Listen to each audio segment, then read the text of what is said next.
Today marks the day where Edmund turns 3 months old and we are officially saying so long to the newborn stage of life, and I am so excited that we will no longer be going through this season of having newborns, because let me tell you, it has pushed us every single time to the point of breaking. And today's video, I'm sharing with you the 3 things that I won't be missing, but also 3 things that we love celebrating with our newborns. So if this sounds interesting to you, stay tuned, give it a big thumbs up because it really does support my channel. Don't forget to hit subscribe and tap that bell so you get notified when we upload every Monday and Thursday. And let's get into this 4th trimester and the realities of living through it. If this is our first time meeting, thank you so much for clicking on today's video. My name is Beck and I am a mum to 4, and I'm so excited to say that I have 4 children and no longer a newborn. So with Edmund being 3 months old, he is technically classified as a baby now, which is great. It brings mixed emotions because being our last, I know that we'll never experience these again, but at the same time, these last 3 months have pushed us so much that I am excited to never have to experience some of those things ever again. This video will kind of do a whole bad news, good news approach. So the 3 things that I won't be missing are really simple. The first of which is sleep deprivation. Sleep deprivation is literally a form of torture. I know I have spoken about it so much because it just is all encompassing our worlds right now. We cannot get sleep. It is great for people to say get sleep when the baby sleeps. However, when the baby is sleeping, the toddler won't be sleeping, or the 4 and 6-year-old will need, stimulation and interaction and love and just parenting in general. And so as much as it would be great to sleep when the baby sleeps, it's not a reality for us having 3 other kids to look after. I do reflect with fondness in regards to when we had like just the 1 or maybe 2 kids that you could kind of have those rest periods, but it's really difficult when you have a really needy baby. And especially for Edmund, he's been sick 3 times in the last 3 months. He's had COVID, RSV, and rhinovirus, which are all lung related and have meant sleeping for him has been quite difficult. So it's not necessarily all his fault, but it hasn't helped having newborn and sickness mixed together. The second thing I won't miss about having newborns in our lives is the growth spurts. During the 4th trimester, they go through like 2 or 3 growth spurts, which in those time periods, they become super clingy, they cluster feed a lot, they need you 24/7, and it's not a bad thing. Like, it is great to bond with your baby, but it can really get to you when you can't even do the simplest of tasks that some would even deem essential for life, such as eating, going to the toilet, and showering. And that's really hard when you're having to continually focusing and outputting on this newborn, where for the first maybe like month and a bit, they're not responsive to you because they're like a little slug. And so it's hard to continue to invest in something that is just not giving anything back. But keep that in mind for one of my milestone celebrations. In saying this, there have been many a night, because Edmund is going through some sort of growth spurt, that he is needing to be held to go to sleep by Michael or myself. He's needing breastfeeding, and then I have express breast milk that then Michael's giving top-up bottles, and we're really just trying to survive. And the only way we've been able to manage is by taking shifts and being mindful of one another's sleep deprivation and exhaustion. Which leads me to my 3rd and final thing that I will not miss about newborns, and that is the mental exhaustion.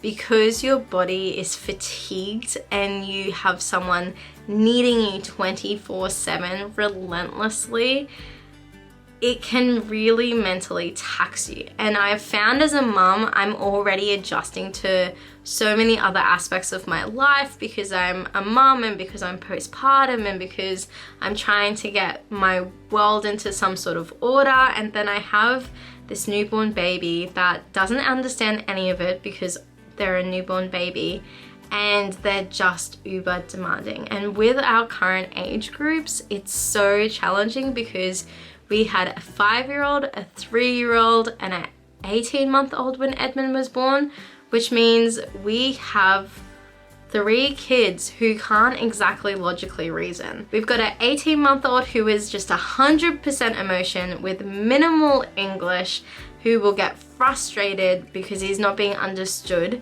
You've got a 3-year-old who wants to be like her older sister who's at school, but she sees the attention that the little boys are getting, and so she thinks maybe if I act more like my brothers, I'll get more care and love, but then fights for her independence and free will. And then you've got a school-aged child who's in grade 1 who is wanting to just be a big kid. She has knowledge and understanding and independence, which is very helpful, but at the same time it then tethers over that line of being a third parent when we just want her to be a child, our child, and for her not to take on the worries and stresses that we have as parents. And so it has been very challenging mentally to get through this newborn season with everybody's emotions because of just the constant needs of everyone simultaneously happening. And there has been lots of tears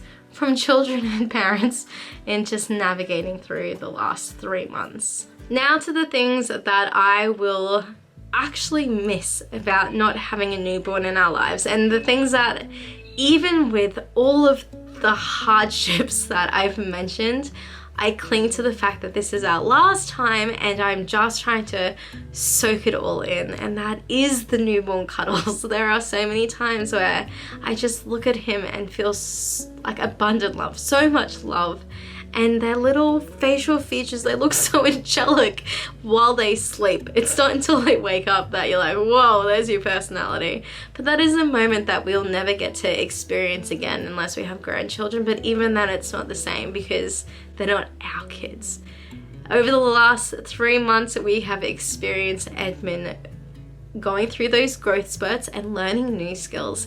He is now smiling and he has the most beautiful smile in the world. It just lights up his entire face. It's not even like a little smirk. It's full on mouth open, big bright eyes, and it's so beautiful. But when he does his little smirk, he has this cute little dimple that just melts my heart as well. He's so sweet, and literally, I think it was like the day before he turned 3 months old, he learned how to chuckle. And he has this tickle spot, and it's that really stereotypical baby chuckle where like they're giggling and then they do that little breathe in thing, and it's just, it's divine and it's so special. And these are the moments that I hold on to when it's hard. These are the moments that I cherish. These are the moments that I try and ground myself in telling myself that I'm never going to experience it again. And even though it's hard, because I'm going to give myself validation for the fact that newborns are tricky, that these moments are just so special. And there's even a part of me that wants him to stop growing up so fast because I feel like I'm not capturing it. I'm trying to live in the moment, but I feel like I'm still missing it. And that's hard. As much as I'm celebrating the fact that we no longer will go through the newborn stages, which is a genuine celebration for me, I am sad because there are moments that are just so sweet that I will never experience again. And that's the reason why I like documenting it, connecting with other moms and parents out there who are having similar feelings, because I know that I'm not alone in all of this. One thing that I've learned through traveling the newborn season 4 times now is do what you need to do to survive. Don't worry about others. Don't listen to people's advices too close to your heart. Take it in, process it, give it some good quality thought, but it's not gospel. Even what I share works for me and my family, and I know that it's not going to work for everyone. If you are currently in that newborn stage, you are doing a great job. You are doing everything that you can, and your child is so loved by you, and that's all that matters. And that is one thing that I've really appreciated from Michael this time around, is when I'm saying to him that something's hard, I've learnt that I personally just need him to encourage me. So when I say to him, oh, I really hate breastfeeding, like he's just sucking the life out of me, he's like, you can do it, you've done this before, you're so good at it, look how far you've come. And he's just my little cheerleader, and it means the world to me, because I don't need a pity party. I like the fact that people understand, but at the same time, I really love to be encouraged and supported. And so I hope today that you have been encouraged and supported and validated that this season is hard, you're doing a great job, and remember that it will too pass. And there are probably times where you will look back on those moments with fondness and enjoy it.